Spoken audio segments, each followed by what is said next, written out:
So we'll start off. This is just again a vacuum chamber. I've got some notes that I made that you guys can write some notes on and stuff. I bought this all as a unit, and I got different jugs here.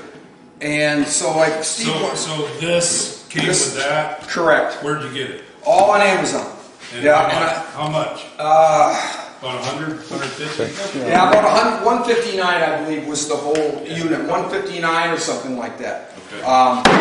So you just drop it in a container? Yep. And grab me. Hopefully, I never thought about having one ready. I think this is probably enough. If not, I mean, yeah, you want to cover. See, now it's going to float.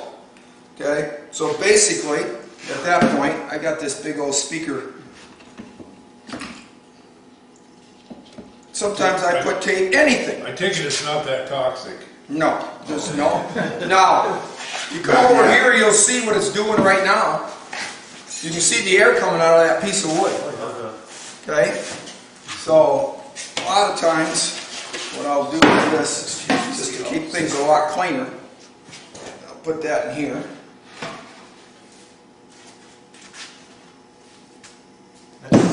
Set that on there. Now, how long will you have to let it, the vacuum pump run? Well, it depends on the wood. Correct. At this point, you turn your pump on.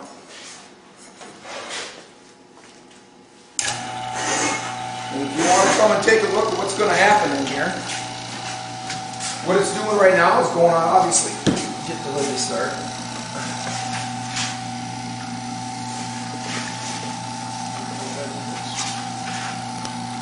Oh, it'd be nice if I shut the valve. There we go. Now we'll create a vacuum. And now watch. So at this point, you're done. You're not when it's under. No, not as long as it's doing what it's doing right there. What's coming out here? That's just the oils and the. First thing I said to Eric, I got this brand new, and I said, you know, mechanic. I said, you got to come and look at this. Well, that's natural. That's the gases and the oils mixing and just fuming it off. This stays in here like this until there's no more bubbles. What you do is you time it. So let's say I time this right now and it's 9:30. I keep an eye on this, and when there's no bubbles, if it's 10:30, the rule of thumb is if it took an hour to get rid of the air, when you shut it off, okay, then you let it set for 2 hours, and it forces all that liquid. So when you shut that off, it's still under vacuum for that 2 hour sitting? No, I don't. Okay. I just let it. I just open it up because under vacuum it's just still drawing, okay, and it won't hold. So I open it, let it just force it right back in. So you can see that the foaming is stopped, but notice how much, there's a lot of air in that piece. Wow. You know, so that the wood actually becomes the vacuum then to suck the. It's right now the vacuum is taking all the air in this piece out, but yet it's covered with liquid. Wow. So once I shut it off and let the natural atmosphere go back in, it's going to force that liquid because it's covered.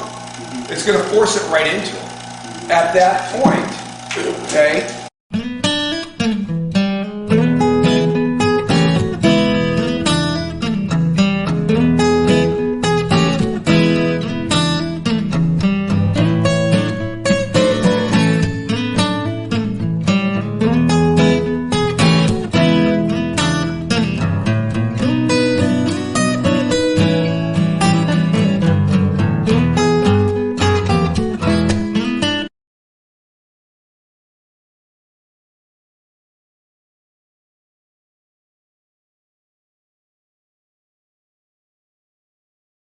It goes into a baking process, and you set these up for 200 degrees.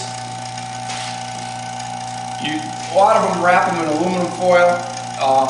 Sometimes I do, sometimes I don't. It will bleed out, but it crystallizes. Once it's crystallized, there's guys that the rule of thumb is they'll set at 200 degrees.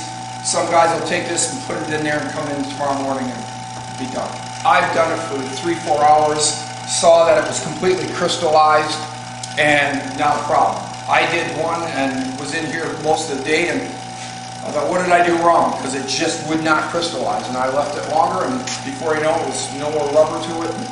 So there's,